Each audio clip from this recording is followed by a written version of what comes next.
आपको अंदर से इतनी मजबूत बना देगी।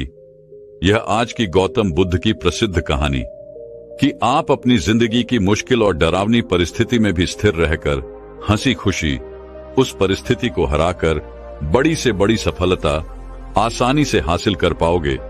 तो चलिए आज की गौतम बुद्ध की प्रसिद्ध कहानी की शुरुआत करते हैं। बहुत समय पहले की बात है। एक नगरी में एक छोटी सी नीची जाति की अछूत कन्या रहा करती थी। वह अभी छोटी थी, लेकिन उसे बचपन से ही यह सिखाया जा रहा था कि हमें झुककर रहना होगा, क्योंकि हम नीचे जाति के हैं। हमें किसी से कोई सवाल नहीं करना, हमें हमेशा झुककर ही रहना है। किसी के सामने हम नजर नहीं उठा सकते। यह समाज हमें कभी भी हमारी जगह नहीं देगा। हम केवल सेवा करने के लिए बने हैं। ज्ञान पर हमारा कोई हक नहीं, फिर हो चाहे कोई भी ज्ञान क्यों ना हो। हमें उसे सीखने का कोई भी हक नहीं है। लेकिन जैसा कि हम सभी जानते हैं कि वह एक छोटी सी बच्ची थी, इसलिए जैसा कि बच्चों के सवाल होते हैं, वह हर चीज के लिए सवाल अवश्य करती थी। इसलिए वह बच्ची भी हर चीज में क्यों जरूर लगाया करती थी। जैसे कि हम क्यों नहीं सीख सकते? आखिर क्यों हमें इस समाज में झुककर रहना होगा? हमें इस समाज में जगह क्यों नहीं मिलेगी? और आखिर हमें चुपचाप क्यों अपना जीवन व्यतीत करना होगा? ऐसे ही कई सवाल वह अपने माता पिता से हमेशा किया करती थी। इसका जवाब देते हुए उस लड़की की मां उससे हमेशा बस यही कहा करती थी कि हमारे पूर्व जन्मों के कर्म हैं, हमारे पूर्व जन्मों के पाप हैं, जिस कारण हमें इस जन्म में एक अछूत की जिंदगी जीनी पड़ रही है। और अछूतों की जिंदगी ऐसी ही होती है। समय बीतता गया। समय बीतने के साथ साथ वह लड़की भी अब धीरे धीरे बड़ी होने लगी। लेकिन जैसा कि उसका बचपन का स्वभाव था, वह हर चीज में सवाल अवश्य करती थी। उसका स्वभाव बड़े होने के साथ भी अभी तक बदला नहीं था, जिस कारण उसे कई बार मार तक खानी पड़ चुकी थी। एक दिन वह एक रास्ते से होकर गुजर रही थी। तभी उसने देखा कि एक गुरु कुछ लड़के और लड़कियों को नृत्य सिखा रहे थे, गायन सिखा रहे थे। वह नृत्य और गाना सुनकर उसके मन में भी नृत्य और गायन करने की चाहत पैदा हो गई। वह नृत्य और गायन सीखना चाहती थी, जिस कारण वह उन गुरुवर के पास पहुंची, उन्हें प्रणाम किया और फिर उनसे कहने लगी है, गुरुवर मुझे भी गायन सिखा दीजिए, मुझे भी नृत्य करना है। क्या आप मुझे गायन और नृत्य सिखा सकते हैं? इस पर वह गुरुवर उस लड़की से पूछते हैं, बेटा तुम किस घर से ताल्लुक रखती हो? आखिर तुम किस जाति की हो? इसका जवाब देते हुए उस लड़की ने साफ और सच कहा। उसने कहा, है गुरुवर, मैं अछूत हूं, मैं नीचे जाति की हूं, लेकिन मुझे नृत्य और गायन बहुत अच्छा लगता है और मैं ये सीखना चाहती हूं। लेकिन उधर जैसे ही उन गुरुवर ने यह सुना कि वह लड़की अछूत है, उनका गुस्सा 7वें आसमान पर पहुंच गया और उसी वक्त उन गुरुवर ने उस लड़की को धक्के मार के अपने आश्रम से बाहर निकाल दिया और साथ ही साथ यह भी कहा कि आगे से यहां पर आने की तुम्हें कोई आवश्यकता नहीं, तुम यहां से जा सकती हो। ज्ञान तुम लोगों के लिए बिल्कुल नहीं है। तुम्हें मेरे इस आश्रम को नष्ट करने की कोई आवश्यकता नहीं। अगर तुम आगे से यहां पर आई तो मैं तुम्हारी खाल खिंचवा लूंगा। वे लड़की चुपचाप अपना अपमान सहकर वहां से चली गई। लेकिन उसके मन में नृत्य और गायन सीखने की जो चाहत थी, वो पहले से भी ज्यादा और बढ़ चुकी थी। लेकिन अब उसे वह गुरुवर नृत्य और गायन नहीं सिखाना चाहते थे, जिस कारण उस लड़की ने चोरी चोरी छुप छुप कर दूसरे लड़कों का नृत्य दिखा, गायन देखा और उसी से सीखना शुरू कर दिया। वह जैसा उन लड़कों को नृत्य करते और गाना गाते देखती, ठीक वैसा ही वह अभ्यास करना शुरू कर देती। जब भी वह अकेले रहती तो खूब मेहनत के साथ, खूब लगन के साथ वह इसका अभ्यास करती और लगातार मेहनत के बाद करीबन 2 वर्षों के बाद वह गायन और नृत्य में पारंगत हो गई। लेकिन लड़की ये बात जानती थी कि यदि मैंने किसी को यह बात बताई तो लोग मुझे मारेंगे, मेरा अपमान करेंगे, जिस कारण उसने ये बात कभी किसी को नहीं बताई। एक दिन राजा की पुत्री अर्थात राजकुमारी उस नगर से होकर गुजर रही थी और उनके वस्त्रों में कुछ मैल लग गया था, जिस कारण राजकुमारी ने अपने वो सुंदर वस्त्र वहीं पर रास्ते पर फेंक दिए। वह लड़की भी उसी मार्ग से होकर गुजर रही थी। लड़की को वह वस्त्र अत्यधिक पसंद आए। लड़की ने वस्त्र उठा लिए और उसे पहनकर देखने लगी। वह बहुत ही सुंदर लग रही थी। उस समय नगर में एक मेला भी चल रहा था। उसके मन में एक विचार आया। उसने सोचा, यदि मैं अपने पुराने वस्त्र पहनकर जाऊंगी तो मेले में लोग मुझे पहचान लेंगे, और यदि मैं राजकुमारी की यह सुंदर वस्त्र मेले में पहनकर जाती हूं तो मुझे कोई भी नहीं पहचान सकेगा। इसलिए वह वही वस्त्र पहनकर मेले की ओर चल पड़ी। जब वह मेले में पहुंची तो उसने देखा कि एक जगह पर नृत्य और गायन चल रहा था। उन्हें देखकर उसके मन में भी नृत्य और गायन की लालसा और बढ़ गई, लेकिन वह सभी के सामने नृत्य नहीं कर सकती थी और ना ही अपने गायन की कला दिखा सकती थी, जिस कारण वह मेले के एक कोने में गई और वहां पर उसने गाना शुरू किया। उसकी आवाज बहुत ही मधुर थी, लोगों को आकर्षित करने वाली थी।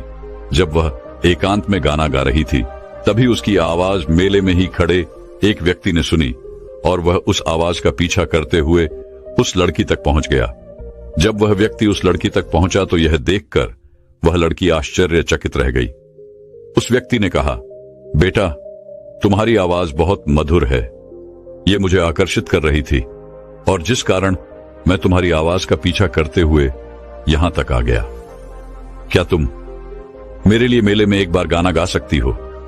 तुम इसके बदले में जितना भी धन मांगोगी, मैं वह धन देने के लिए तुम्हें तैयार हूं, लेकिन एक बार क्या तुम मेरे लिए गाना गा सकती हो? इसका जवाब देते हुए वह लड़की उस व्यक्ति से कहती है, बाबा, आप सही कहते हैं, लेकिन मुझे गाने की इजाजत नहीं है, इसलिए मैं आपके लिए कोई भी गाना नहीं गा सकती, मुझे माफ करी। तभी वह व्यक्ति उस लड़की को और धन देने का वादा करता है, उसे और लालच देता है। तभी वह लड़की इसका जवाब देते हुए कहती है, बाबा, मैं धन दौलत के लिए गाना नहीं गाती, ये तो मेरी खुशी है और मैं अपनी इस खुशी के लिए गाना गाती हूं। मुझे गाना बहुत पसंद है और मैं केवल अपने लिए ही गाती हूं। लड़की की ये बात सुनकर उस व्यक्ति ने लड़की से मिन्नतें की, प्रार्थना की ताकि वह लड़की उसके लिए एक बार गाना गा सके। काफी देर प्रयास करने के बाद आखिरकार वह लड़की उस व्यक्ति के लिए मेले में गाना गाने के लिए तैयार हो जाती है। वह कहती है, बाबा, आप इतनी प्रार्थना कर रहे हैं, इसलिए मैं आपके लिए एक बार गाना अवश्य गाऊंगी। जब उस लड़की ने मेले में गाना गाया तो उसकी आवाज सुनकर चारों तरफ के सभी लोग उसकी आवाज सुनकर उसके प्रति आकर्षित होने लगे। उसकी आवाज इतनी मधुर थी कि जो भी उसका गाना सुनता वो वहां से कहीं भी और ध्यान नहीं लगा पाता। वहां पर उपस्थित हर एक व्यक्ति उस लड़की की गायन का, उसकी आवाज को सराहा रहे थे, उसकी तारीफ कर रहे थे।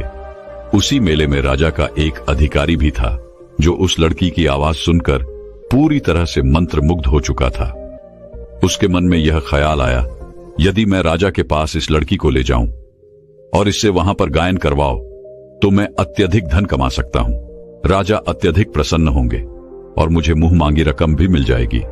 जैसे ही उस लड़की ने अपना गाना खत्म किया, राजा के उस अधिकारी ने उस लड़की के पास जाकर कहा, बेटा, तुम बहुत अच्छा गाती हो, तुम्हारी आवाज बहुत ही मधुर है, पर तुम्हारी आवाज में कुछ ऐसा जादू है जिससे मैं तुम्हारी आवाज के प्रति आकर्षित होता चला गया। क्या तुम एक बार राजा के समक्ष अपना गायन प्रस्तुत कर सकती हो? राजा तुम्हारी आवाज से अत्यधिक प्रसन्न होंगे और जो तुम चाहोगी वह तुम्हें अवश्य मिलेगा। यह सुनकर उस लड़की ने राजा के उस अधिकारी से कहा, बाबा, क्या आप सही कह रहे हैं?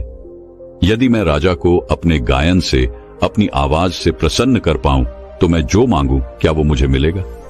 इस पर वो अधिकारी उस लड़की से कहता है, हाँ बेटी, तुम जो कुछ भी चाहोगी वह तुम्हें राजा अवश्य देंगे। तभी वह लड़की कुछ देर सोच विचार करती है और उसके मन में एक और ख्याल उत्पन्न होता है।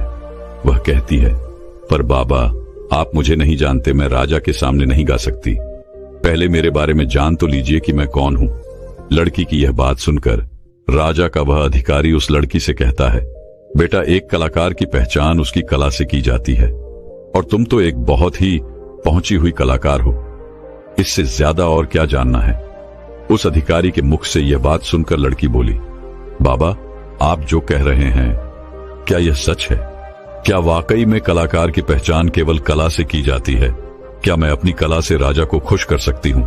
और यदि मैंने उन्हें खुश कर दिया तो जो मैं मांगूंगी क्या वह मुझे मिलेगा? यह बात सुनकर राजा का वह अधिकारी उस लड़की से कहता है, हाँ, तुम जो चाहोगे वो तुम्हें राजा अवश्य देंगे, लेकिन उससे पहले राजा को तुम्हें अपने गायन से और अपने नृत्य से खुश करना होगा, प्रसन्न करना होगा।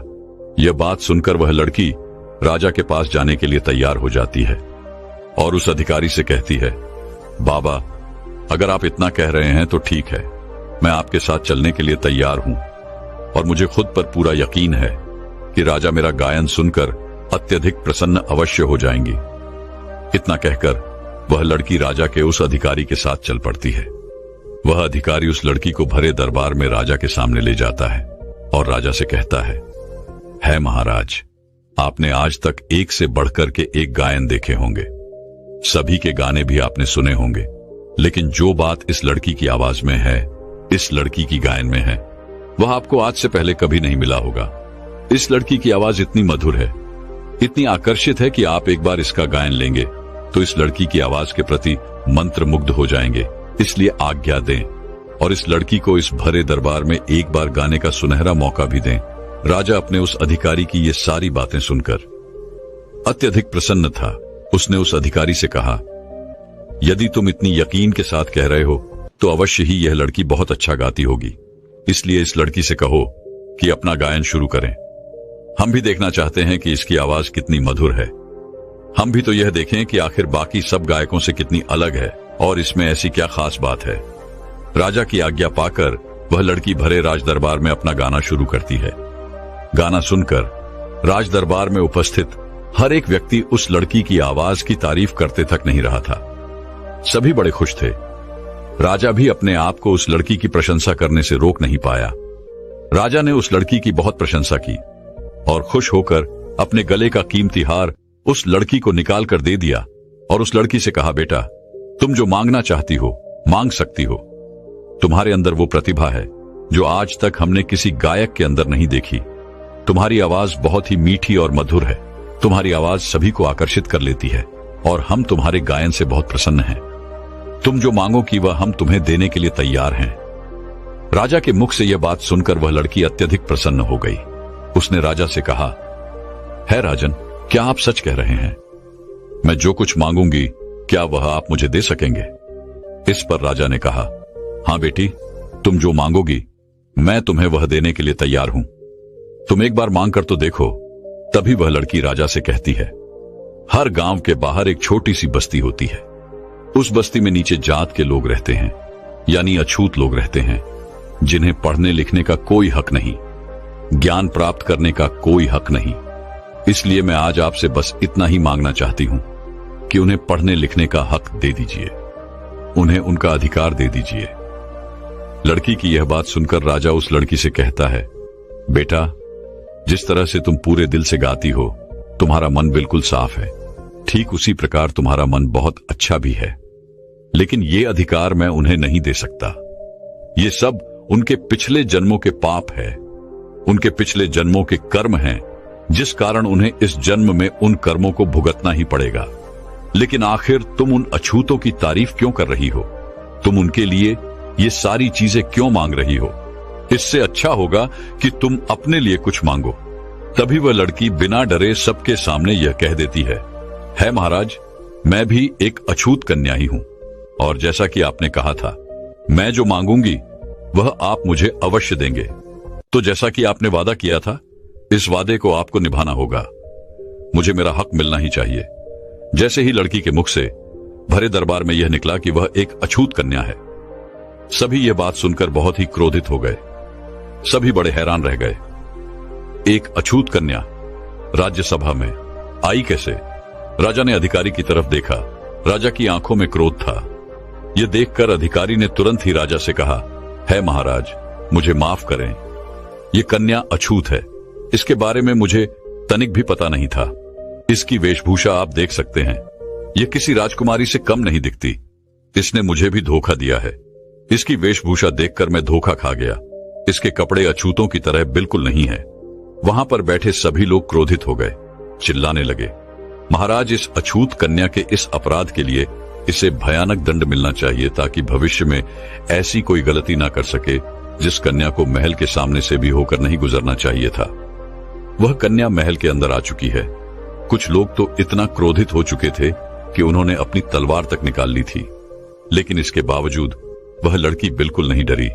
उसने राजा से कहा, मुझे न्याय मिलना ही चाहिए। उस लड़की की यह बात सुनकर राज्य के मंत्री ने कहा, न्याय तुम जैसे लोगों के लिए बिल्कुल नहीं है। तुम अछूतों के लिए कोई न्याय नहीं, और तुमने जो अपराध किया है इसके लिए तुम्हें भयंकर दंड भी मिलेगा। है महाराज, इस अछूत कन्या ने जो अपराध किया है, इस अपराध के लिए इसे भयंकर दंड दिया जाए। मंत्री की यह बात राजा को उचित लगी। राजा ने तुरंत ही आदेश दिया और अपने सैनिकों को संबोधित करते हुए कहा, अभी के अभी इस अछूत कन्या को हाथी के पैरों तले कुचलवा दिया जाए। यह हमारी आज्ञा है। तभी यहां पर उपस्थित हर एक के लिए न्याय हो पाएगा। यह बात सुनकर वह लड़की राजा से कहती है महाराज, यह तो अन्याय है। आप ऐसा नहीं कर सकते। आपने मुझसे वादा किया था कि मैं जो कुछ भी मांगूंगी वो आप मुझे अवश्य देंगे। लेकिन राजा ने उस लड़की की एक भी नहीं सुनी। लेकिन इसके बावजूद उस लड़की ने हार नहीं मानी। उसने थोड़ी सी हिम्मत दिखाई और सैनिकों को धकेल कर वह राजमहल से भाग निकली। राजा ने तुरंत ही आदेश दिया कि उस लड़की को पकड़ा जाए। वह लड़की भागते भागते एक मार्ग से होकर गुजर रही थी। वह काफी थक चुकी थी। अब उसके अंदर भागने के लिए और ताकत नहीं बची हुई थी। वो भागते भागते जमीन पर नीचे गिर पड़ी। तभी उस लड़की को किसी ने दोनों हाथों से उठाया और जब उस लड़की ने सामने देखा तो उसके सामने महात्मा गौतम बुद्ध खड़े थे। उन्होंने उस लड़की से कहा, बेटा, तुम क्यों भाग रही हो? किस चीज से भयभीत हो? आखिर ऐसा क्या हुआ है? इसका जवाब देते हुए वह लड़की महात्मा गौतम बुद्ध से कहती है गुरुवर, मैं एक अछूत कन्या हूं।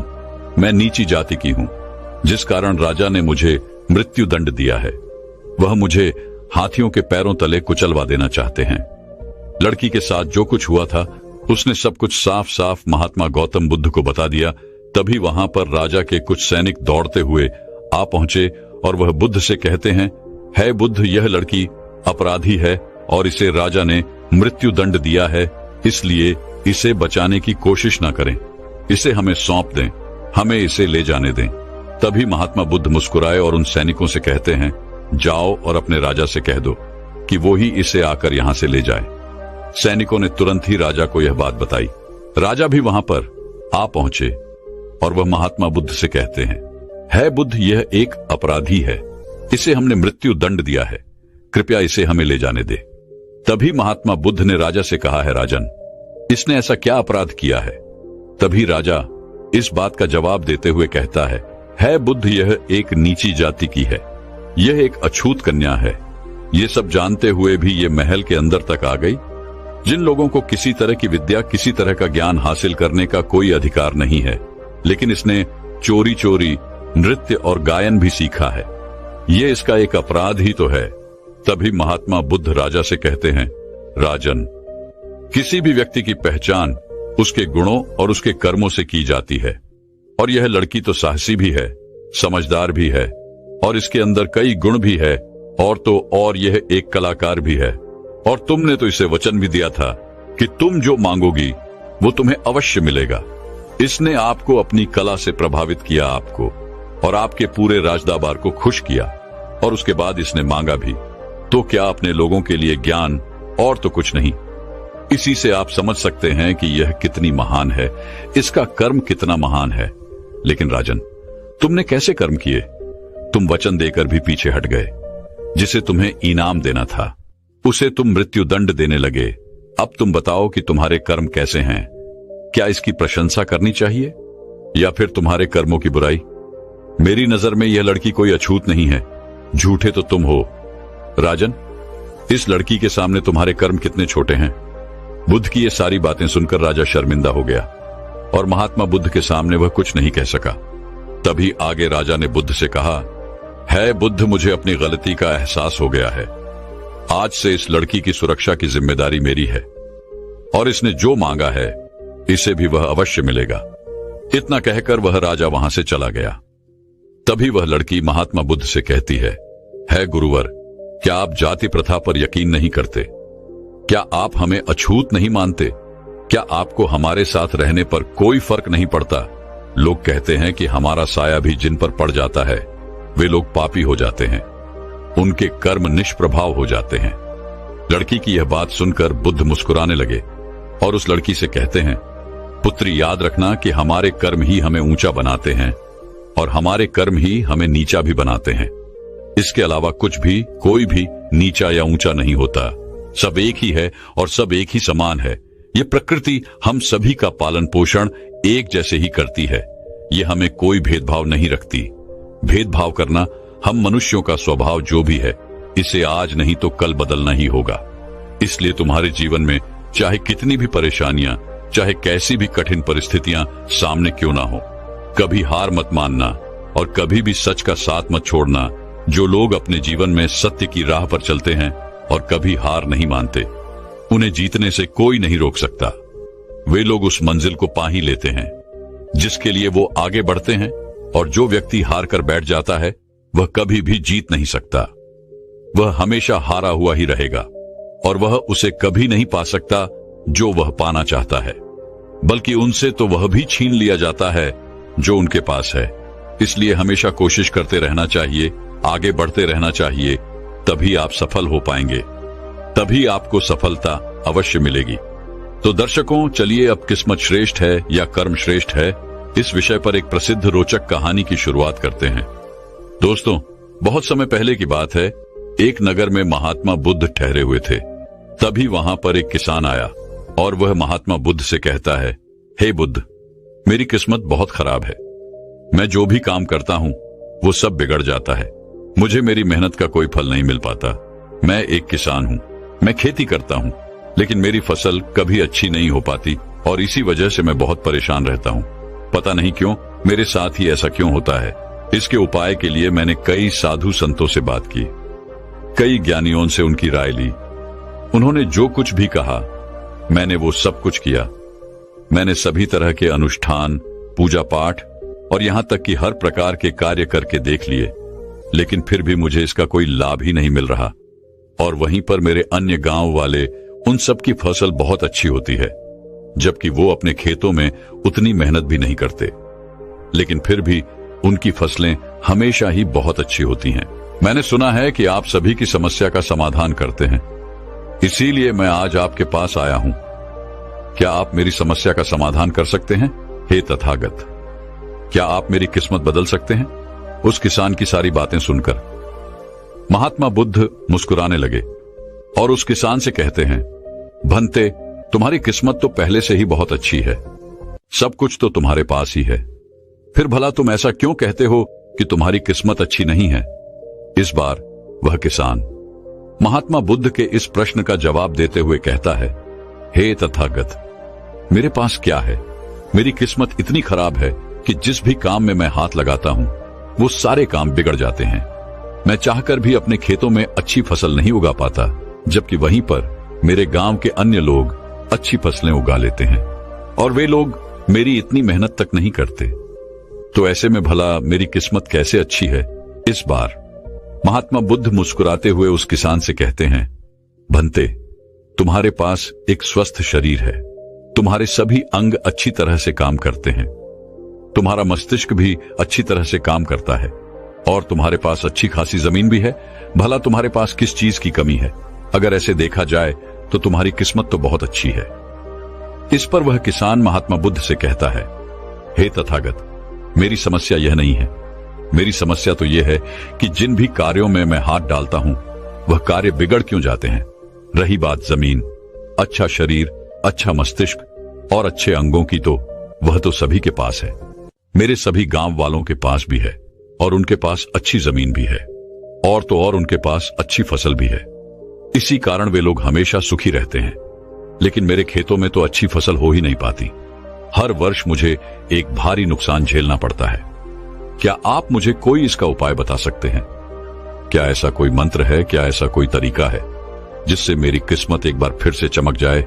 इस पर महात्मा बुद्ध उस किसान से कहते हैं, ठीक है, यदि तुम कोई उपाय चाहते हो या कोई मंत्र चाहते हो तो वह मैं तुम्हें अवश्य ही दूंगा, लेकिन उससे पहले मुझे यह बताओ, क्या तुम्हें पता है तुम्हारे खेत में खजाना है?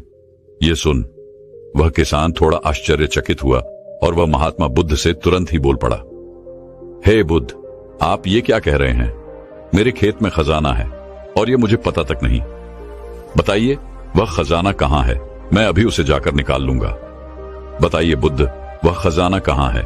इस पर महात्मा बुद्ध उस किसान से कहते हैं, भंते, वह खजाना तुम्हें ऐसे नहीं मिलने वाला। उसके लिए तुम्हें मेरा कार्य करना होगा। मैं तुम्हें जैसा जैसा कहूंगा तुम्हें वैसा ही करना होगा, तब जाके तुम्हें वह खजाना अवश्य मिल पाएगा। उस किसान ने महात्मा बुद्ध की सारी बातें सुनी और उसके बाद वह किसान महात्मा बुद्ध से कहता है, बताइए मुझे क्या करना होगा। आप जैसा कहेंगे मैं वैसा करने के लिए तैयार हूं, लेकिन मुझे बता दीजिए कि आखिर वो खजाना मेरे खेत में कहां पर है। इस पर महात्मा बुद्ध उस किसान से कहते हैं, भंते अपने खेतों में जाओ और अपने खेतों की खुदाई करके एक मिट्टी टोकरी भरकर मेरे पास लाओ। वह किसान तुरंत ही महात्मा बुद्ध की बात मान लेता है। वह भागा भागा अपने खेतों में जाता है और जल्दी जल्दी एक टोकरी मिट्टी से भरकर वह वापस महात्मा बुद्ध के पास पहुंचता है। उस मिट्टी को देखने के बाद बुद्ध उस किसान से कहते हैं, ठीक है, अब मेरी बात ध्यान से सुनो। अब से 1 महीने बाद अपने खेत की खुदाई करना और जब तुम पूरा खेत खोद दोगे तो उसमें से एक टोकरी मिट्टी फिर से मेरे पास लेकर आना। महात्मा बुद्ध के मुख से यह सुनकर वह किसान कुछ देर के लिए सोच में पड़ गया, किंतु यदि मैं अभी बीज लेने जाऊंगा तो वह बीज मुझे महंगे पड़ेंगे और अभी मेरे पास इतना धन भी नहीं है। यदि मैं कुछ समय बाद उसे लेने जाऊंगा तब वो मुझे सस्ते मिल सकते हैं। इस पर महात्मा बुद्ध उस किसान से कहते हैं, भंते, मैंने तुम्हें कहा था यदि हम किसी कार्य को सही समय पर करते हैं तो हमें उचित लाभ मिलता है, किंतु अगर वही कार्य उस समय पर नहीं होता तो उसका फल हमें नहीं मिल पाता। इसलिए आज ही जाओ और अपने खेतों में बीज डालो। किसान महात्मा बुद्ध की बात मान लेता है। वह महात्मा बुद्ध को प्रणाम करके बीज लेने निकल जाता है। बीज लाकर वह अपने खेतों में भी डाल देता है और फिर वह महात्मा बुद्ध के पास वापस पहुंचता है और बुद्ध से कहता है, आपने जैसा कहा था मैंने वैसा किया। अब मुझे बताइए कि आखिर मेरे खेतों में वह खजाना कहां पर है ताकि मैं उसे निकाल सकूं। इस पर बुद्ध मुस्कुराने लगे और उस किसान से कहते हैं, अभी तो तुम्हें एक और कार्य करना है, उसके बाद वह खजाना तुम्हें खुद ब खुद नजर आने लगेगा। इस पर वह किसान महात्मा बुद्ध से कहता है, हे तथागत, बताइए अब वो कौन सा काम है जो मुझे करना है। इस पर बुद्ध किसान से कहते हैं, जो भी बीज तुमने अपने खेतों में डाले हैं अब से तुम्हें उनकी देखभाल करनी है। उन्हें प्यार से देखना, उन्हें कोई तकलीफ ना हो, वह स्वस्थ रहे, उन्हें कोई बीमारी या कीड़ा ना लगे। यदि ऐसा हुआ तो तुम्हें वह खजाना नहीं मिल पाएगा, और यदि तुम्हारे खेत का हर एक बीज अंकुरित हो गया और वह अपनी संपूर्णता तक पहुंच गया तो वह खजाना तुम्हें अवश्य ही दिखाई देगा और तब तुम्हें मेरे पास आने की कोई आवश्यकता भी नहीं पड़ेगी। उस किसान ने महात्मा बुद्ध की सारी बातें सुनी और उसके बाद वो महात्मा बुद्ध को प्रणाम करके वापस घर लौट गया। अब सुबह अपने खेतों की देखरेख करने लगा। उस किसान ने अपने खेतों पर पूरा ध्यान दिया, किंतु अब भी उसे सपनों में वह खजाना ही नजर आता था और वह मन ही मन सोचता था कि बस एक बार यह फसल पूरी तरह से स्वस्थ हो जाए तो वह खजाना भी मुझे मिल ही जाएगा। इसी सोच के साथ वह उन फसलों की देखरेख में दिन रात लगा रहता। उसने अपनी फसलों पर किसी प्रकार की कोई भी मुद्दा नहीं आने दी और देखते ही देखते वह दिन भी आ गया जब उसकी फसल उसके खेतों में लहरा रही थी। तभी उसे महात्मा बुद्ध की बात याद आई। महात्मा बुद्ध ने कहा था कि जब तुम्हारी फसल तैयार हो जाएगी तो तुम्हें तुम्हारा खजाना भी मिल जाएगा। ये बात याद आते ही उस किसान की आंखों में आंसू आ गए। जो खजाना उसके खेतों की जमीन में गड़ा हुआ था वह बाहर आ चुका था। उसके जैसी फसल उसके गांव में किसी की नहीं हुई थी। उसकी फसल से उसके सभी कर्ज भी पूरे होने वाले ही थे और सभी गांव वाले उसकी मेहनत को देखकर बहुत खुश थे और उस किसान की तारीफ कर रहे थे। लेकिन तभी उस किसान को महात्मा बुद्ध की याद आई और वह खुद को महात्मा बुद्ध के समक्ष पहुंचने से रोक ना पाया। वह तुरंत ही महात्मा बुद्ध के चरणों में जा गिरा और उनसे कहने लगा, हे बुद्ध, आपने जो खजाना मुझे बताया था वह मुझे मिल गया है, लेकिन मुझे यह बात नहीं पता चल रही कि वह खजाना मुझे पहले क्यों नहीं मिला। इस पर बुद्ध उस किसान से कहते हैं, हमेशा किस्मत को दोष देना सही नहीं होता। पहले तुम अपनी किस्मत को सही करने में लगे हुए थे, लेकिन तुम यह भूल रहे थे कि तुम्हारी किस्मत तो पहले सही थी। तुम सही काम नहीं कर पा रहे थे। तुम चाहते थे कि तुम्हारे कर्म किए बिना ही तुम्हारी फसल सबसे उत्तम हो, लेकिन उसी वक्त मैंने तुम्हें खजाने का लालच दिया और खजाने के लालच में ही सही। लेकिन जब तुमने सही समय पर सही काम किया तो तुम्हें सही फल भी मिला, और जो तुम्हारे पास सबसे उत्तम चीज है, जो तुम्हारे पास असली खजाना है वह तुम्हारा शरीर ही है। इस शरीर के माध्यम से हम इस दुनिया में जो चाहें वो पा सकते हैं, लेकिन यहां पर तो हर कोई अपने किस्मत का रोना रोने में लगा हुआ है, यहां तक कि उन्हें अपने कर्मों में विश्वास ही नहीं है। तो ऐसे लोग भला अपने लक्ष्य तक कैसे पहुंच सकते हैं? इस पर वह किसान वहां बुद्ध से प्रश्न करते हुए कहता है, तथागत, तो क्या किस्मत ऐसी कोई चीज नहीं होती? बुद्ध मुस्कुराने लगे और उस किसान से कहते हैं, किस्मत क्या है? किस्मत हमारे ही सत्कर्म है, और यह सत्कर्म ही हमें ऊर्जा और शक्ति प्रदान करते हैं ताकि हम सही दिशा में कार्य कर सके, और इन कार्यों से ही हम अपने जीवन के लक्ष्य को प्राप्त भी कर सकते हैं। महात्मा बुद्ध के मुख से यह उपदेश सुनकर वह किसान महात्मा बुद्ध के चरणों में जा गिरा और उनसे कहने लगा, हे तथागत, मुझे आज पता चल गया है कि मेरी किस्मत खराब नहीं थी, मेरे तो कर्म ही खराब थे, किंतु मैं आज आपको वचन देता हूं कि आज से मैं अपनी किस्मत को कभी खराब नहीं कहूंगा, अपने कर्मों को सुधारूंगा और सभी कार्य सही समय पर करूंगा। इतना कहकर वह किसान महात्मा बुद्ध को प्रणाम करके वापस घर लौट गया। दोस्तों, हम में से अधिकांश लोग यही करते हैं। वे लोग हमेशा अपनी किस्मत को दोष देते रहते हैं, लेकिन वह कभी भी अपने कर्मों पर ध्यान नहीं देते। वह यह नहीं सोचते कि क्या उन्होंने अपने लक्ष्य को पाने के लिए जो कर्म करने चाहिए थे वह कर्म किए हैं या नहीं, कहीं उसमें कोई कमी तो नहीं रह गई, और अगर उसमें कोई कमी थी तो क्या उस कमी को दूर करके क्या उस लक्ष्य को प्राप्त किया जा सकता था। और ये सब हम तब सोच पाएंगे, तब समझ पाएंगे जब हम अपनी किस्मत को दोष देना बंद कर देंगे। लेकिन हम तो अपने आप को सही और अपनी किस्मत को गलत ठहराना चाहते हैं। हम किसी ऐसे को चाहते हैं जो हमारी गलतियों का ठेका ले, और इसीलिए हम अपनी किस्मत को हमेशा दोष देते रहते हैं ताकि हमें कभी किसी के सवालों का कोई जवाब ही ना देना पड़े। और इस तरह से हम उस समस्या से भी निकल जाते हैं, और हम कभी पीछे पलटकर यह नहीं देखते कि क्या हमने उस लक्ष्य को पाने के लिए हर मुमकिन कोशिश की थी या नहीं।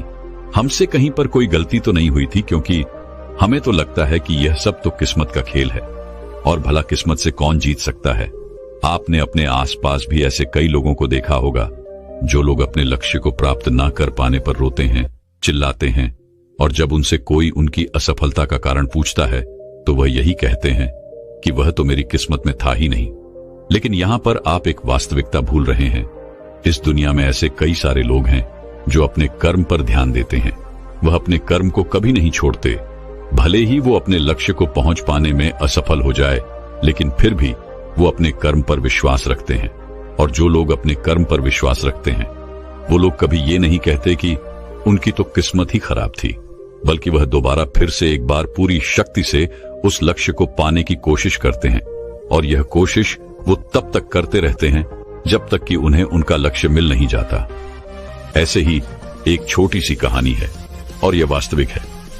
बहुत समय पहले की बात है। एक नगर में एक व्यक्ति रहता था जिसके 2 बच्चे थे। दोनों ही पढ़ने लिखने में बहुत होशियार थे। दोनों ने अपनी परीक्षा की तैयारी भी कर ली थी। दोनों ने सभी पेपर अच्छी तरह से लिखे, लेकिन आखिरी पेपर के वक्त दूसरा बच्चा बीमार पड़ गया और वह अपनी परीक्षा नहीं दे पाए। वहीं पर वह पहला बच्चा उसने अच्छे अंकों से उस परीक्षा को पास किया, वहीं पर वह दूसरा बच्चा उस परीक्षा में फेल हो गया।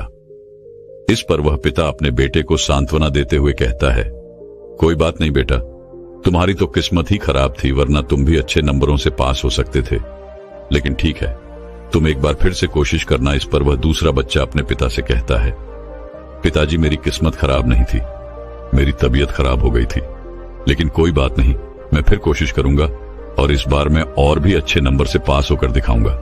उसने एक बार फिर से मेहनत की, उसने एक बार फिर से कोशिश की और अगली बार वह अपने जिले में टॉपर बना। इस कहानी से हम यही सीखते हैं कि यदि आप अपनी किस्मत पर और विश्वास करते हैं तो आपको उतना ही मिलेगा जितना आपकी किस्मत में लिखा है। और यदि आप खुद पर विश्वास करते हैं, अपने कर्मों पर विश्वास करते हैं, तो आप जैसी चाहें वैसी अपनी किस्मत बना सकते हैं। इसीलिए आखिर में आपसे बस इतना ही जानना चाहता हूं, आप किस पर विश्वास करते हैं, अपने किस्मत या अपने कर्मों पर? फैसला आपके हाथों में। आप जो बनना चाहते हैं आपके लिए वह रास्ता खुला है। दोस्तों, मैं उम्मीद करता हूं कि यह कहानी सुनने से आपके जीवन में अच्छे बदलाव आए होंगे। आपको इस वीडियो से क्या सीखने मिला ये कमेंट करके जरूर बताएं और अपने परिवार, दोस्तों या आपके करीबी इंसान के साथ ये कहानी शेयर करके उन्हें भी इस ज्ञान से परिचित करवाएं। बाकी अगर आपको यह वीडियो दिल से अच्छी लगी हो तभी इस वीडियो को लाइक कर देना, और आपने अब तक इस चैनल को सब्सक्राइब न किया हो तो चैनल को सब्सक्राइब भी जरूर कर देना। आपका हर दिन शुभ हो और खुशियों से आपका जीवन भरा रहे। धन्यवाद। नमो बुद्धाय।